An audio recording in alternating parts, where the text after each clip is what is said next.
Are you a skier? Were you told that you need a knee replacement? Can you actually get back on the slopes after surgery? Well, stick around to find out.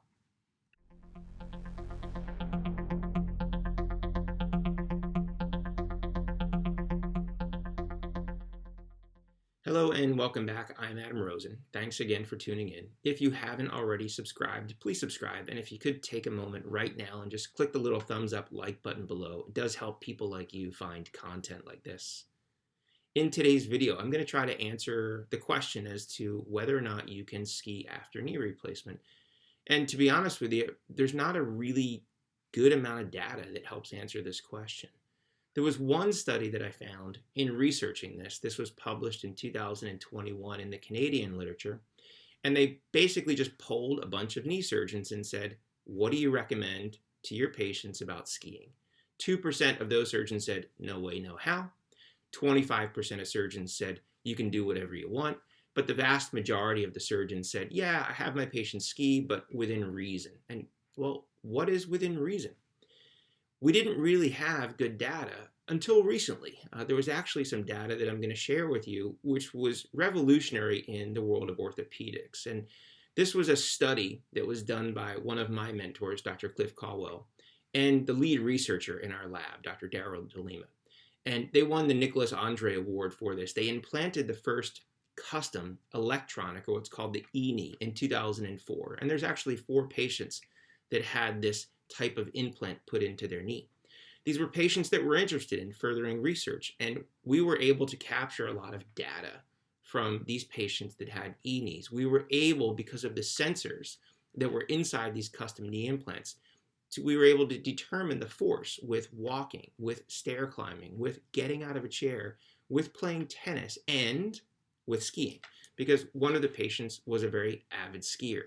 Now, if you've watched some of my other videos and the more recent video on running, I shared a lot of the force data, the amount of body weight force on the knee with certain activities. And when we walk, we put about 1.5 times body weight on the knee.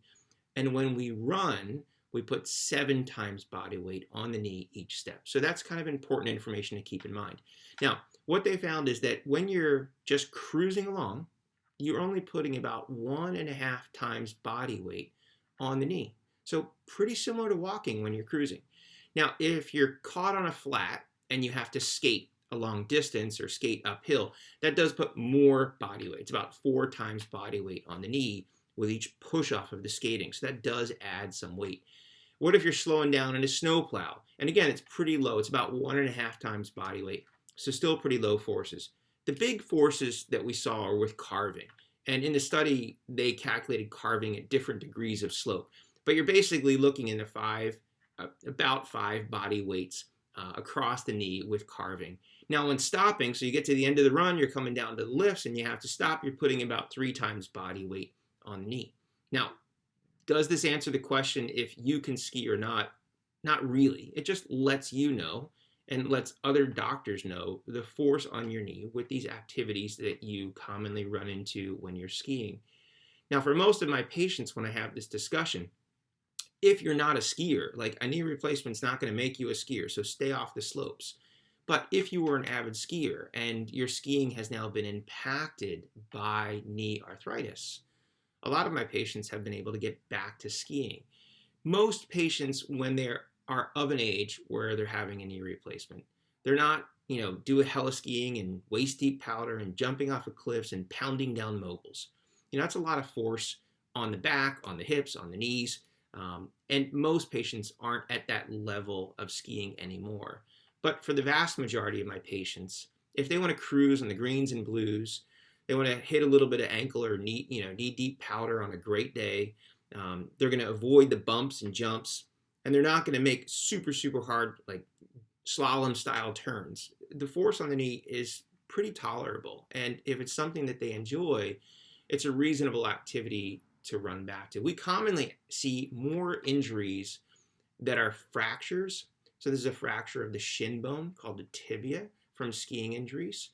Sometimes there's knee injuries, but the torque on the leg in the ski boot with the ski usually more frequently results in fractures of the tibia.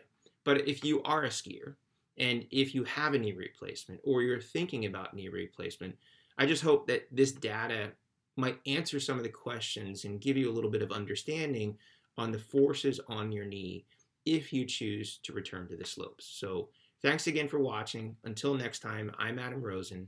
Stay safe.